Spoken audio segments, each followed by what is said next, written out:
একাক্ষী নারকেল, যেটাকে বলা হয় এক চোখ বিশিষ্ট নারকেল। দেখবেন আমরা যখন নারকেল ছাড়াই, নারকেল ছাড়ানোর পর 3টি কালো কালো চোখ থাকে নারকেলের মধ্যে, কিন্তু একটি চোখ বিশিষ্ট নারকেলকে বলা হয় একাক্ষী নারকেল। এই নারকেল কিন্তু পুজো অর্চনা, দান ধ্যান, তার সাথে কিন্তু যজ্ঞ করতে এবং আপনার বাড়িতে স্থাপন করার জন্য বা আপনার ব্যবসার ক্ষেত্রে বা দোকানে স্থাপন করার জন্য অত্যন্ত শুভ বলে মনে করা হয়।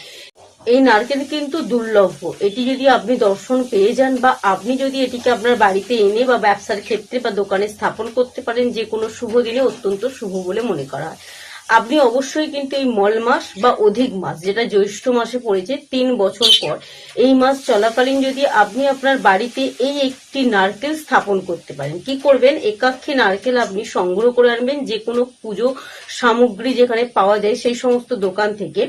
আপনি এই নারকেলটিকে বাড়িতে আনার পর লক্ষ্মী দেবীর চরণে অর্পণ করুন এবং এটিকে আপনি লাল কাপড়ে বেঁধে যদি সিন্ধুকে রাখতে পারেন বা অর্থ রাখার স্থানে রাখতে পারেন, আপনাদের সংসারে ধন সম্পদ বৃদ্ধি পাবে। অনেকেই দেখবেন এই নারকেলের পুজো করে, কারণ এই নারকেলের পুজো করাটা অত্যন্ত শুভ। কিভাবে পুজো করবেন, এই নারকেলের ঝুঁটিটা যে দিকটা থাকে, সেই ঝুঁটি বিশিষ্ট নারকেলটাকে লাল কাপড়ে ভালো করে বেঁধে নেবেন, লাল সুতো দিয়ে, এবং এটিকে আপনি আপনার ব্যবসা বা দোকানের উত্তর পূর্ব কোণ করে যেখানে ঠাকুরের স্থান, সেই স্থানে কিন্তু অবশ্যই রেখে দেবেন, ঝুঁটিটা যেন উপর দিকে থাকে।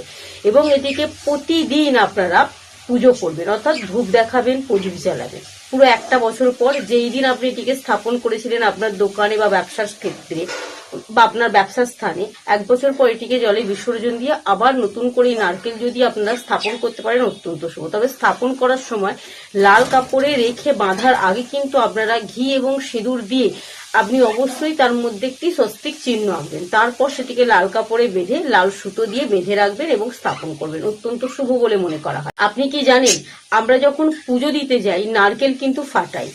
মন্দিরে গিয়ে যখন নারকেল ফাটাই, অনেক সময় দেখবেন নারকেল খারাপ বেরোয়, কিন্তু আমরা তখন ভয় পেয়ে যাই, কারণ নারকেল খারাপ হওয়া মানে আমরা আমাদের পুজোতে ব্যাঘাত ঘটেছে বা আমাদের পুজো অসম্পন্ন হয়েছে, এটা বুঝতে পারি যে মা লক্ষ্মী দেবী বা ভগবান আমাদের উপর অসন্তুষ্ট আছেন। কিন্তু এটা কি জানেন, যখন আপনার নারকেল ফাটা বেরোয়, আমরা তো যখন নারকেল নিয়ে পুজো দিতে যাই তখন তো জানি না ভিতরে কি আছে, কিন্তু নারকেল ফাটানোর পর যদি সেটা খারাপ হয়, সেটা অশুভ বলে মনে করা হয় না।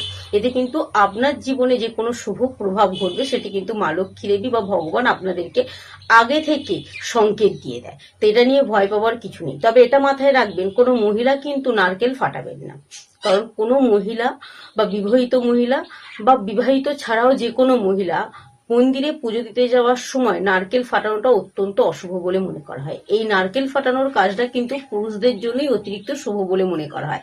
তাই আজ থেকে কোনো মহিলা কিন্তু পুজো দিতে গিয়ে বা পুজো দেওয়ার সময় নারকেল ফাটানো থেকে বিরত থাকবেন। আমরা আমাদের অনেক ভুল কাজের ফলে কিন্তু জীবনে নানা রকম সমস্যার মধ্যে পড়ি, কারণ হচ্ছে আমরা বাস্তুদোষ তৈরি করে ফেলি না জেনে, অজান্তে। এই বাস্তুদোষের কারণে কিন্তু আমাদের সব কাজে বাধা আসে। আপনি আপনার জীবনে যদি বুঝতে পারেন যে আপনার সব কাজে বাধা আসছে, আপনি তাতে 100% পরিশ্রম করছেন, তারপরও কিন্তু আপনি তাতে থেকে সফলতা অর্জন করতে পারছেন না, তাহলে বুঝেই নেবেন আপনার বাস্তু সমস্যা তৈরি হয়েছে। এই ছোটখাটো বাস্তু সমস্যা কিন্তু আমরা নিজেরাই দূর করতে পারি আমাদের সংসারে বেশ কিছু শুভ কাজের মাধ্যমে। যেমন ধরুন, আমরা আমাদের যে আয়না রাখি বাড়ির মধ্যে, যেখানে আপনি আয়না রাখবেন, আয়না কিন্তু আপনি মেঝে থেকে 5 থেকে 6 ফিট উচ্চতায় রাখবেন, এটা কিন্তু অত্যন্ত শুভ বলে মনে করা হয়। আপনি আপনার বাড়ির যে উত্তর দিকে, এই উত্তর দিকটা হচ্ছে সম্পদের দেবতা, কুবের দেবতার স্থান। তো উত্তর দিকে সবসময় আলমারি রাখবেন, অর্থ রাখার স্থান রাখবেন। এতে কি হয়, অর্থের দিকে উন্নতি বৃদ্ধি পায়। এবার আপনি যদি আপনার বাড়ির দক্ষিণ পূর্ব দিকে কমলা লেবু যে গাছ হয়, সেই গাছের ছবি লাগিয়ে রাখতে পারেন, অত্যন্ত শুভ। দক্ষিণ দিকে যদি আপনারা লাল রঙের মূর্তি বা লাল রঙের ছবি লাগাতে পারেন, অত্যন্ত শুভ বলে মনে করা হয়। আপনি আপনার বাড়ির সদর দরজায় প্রতিদিন লাল রঙের সিঁদুরের সাথে ঘি মিশিয়ে স্বস্তিক চিহ্ন আঁকবেন এবং হলুদ বা হলুদ কড়ি, হলুদের সে শিকড় হয় বা হলুদের যে গাঁট হয়, সেই হলুদের গাঁটের সাথে লক্ষ্মী কড়িকে যদি লাল সুতো দিয়ে বেঁধে সদর দরজায় ঝুলিয়ে রাখতে পারেন, অত্যন্ত শুভ বলে মনে করা হয়। যদি প্রতিদিন সম্ভব না হয়, স্বস্তিক চিহ্ন আঁকা বৃহস্পতিবার দিন আঁকতে পারেন এবং এই জিনিসটি কিন্তু বৃহস্পতিবার দিন আপনি আপনার সদর দরজায় ঝুলিয়ে দিতে পারেন, অত্যন্ত শুভ বলে মনে করা হয়। আপনার বাড়ির যে দক্ষিণ পশ্চিম কোণটা আছে, সেই দক্ষিণ পশ্চিম কোণে যদি আপনি হলুদ রঙের বা গোলাপি রঙের যে কোনো ফুলের গাছ বসাতে পারেন, অত্যন্ত শুভ। এই কয়েকটি ছোটখাটো নিয়ম যদি আপনারা পালন করতে পারেন, তাহলে কিন্তু আমাদের যে কোনো কাজে বাধা আসা দূর হয়ে যাবে। এবার মনে রাখবেন, আপনি যে একাক্ষী নারকেলটাকে আপনি আপনার বাড়িতে স্থাপন করেছিলেন, সেটিকে কিন্তু প্রতিদিন, মানে ব্যবসার ক্ষেত্রে যে স্থাপন করেছিলেন বা দোকানে যে স্থাপন করেছিলেন, প্রতিদিন কিন্তু পুজো দিতে ভুলবেন না। এবং আপনি যদি বাড়ির মধ্যে মা লক্ষ্মী দেবীর পায়ে চরণে ছুঁয়ে সিন্ধুকে বা আলমারিতে স্থাপন করেন বা মা লক্ষ্মী দেবীর চরণে স্থাপন করেন, সেটিকে প্রতিদিন দর্শন করে যদি যে কোনো কাজে যেতে পারেন, তাহলে কিন্তু সেই কাজ শুভ হয় বলে মনে করা হয়।